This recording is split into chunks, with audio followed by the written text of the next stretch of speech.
Let's look again today at 1 Timothy chapter 6 and verse 10 that says, "For the love of money is a root of all kinds of evil." Allow me to share a quick story about a member of a church that I once pastored in Florida.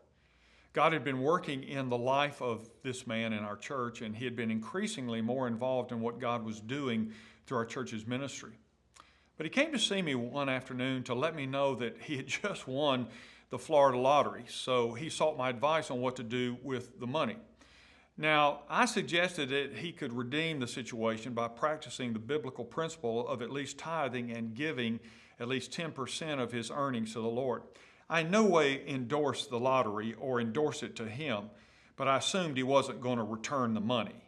Well, the man struggled with the idea, but eventually he did write our church a check for $10,000, which was far short of a tithe on the $1,000,000 that he'd won. Several months later, I heard that he had stopped attending church altogether, and within a year, he had squandered all the money that he had received. I always think of this story when I read this passage from Paul because it's a great example of the dangers of falling in love with money.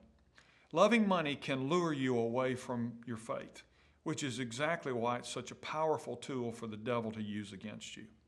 Misunderstanding or mismanaging money can result in significant losses.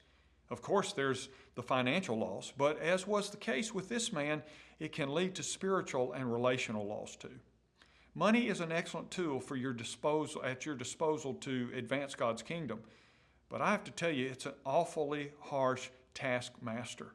This man learned a hard lesson, and he left the church, walked away from the presumed faith that he had, and he squandered all that he had come into possession of. I'm Ray Jones, and that's another hard truth for your day.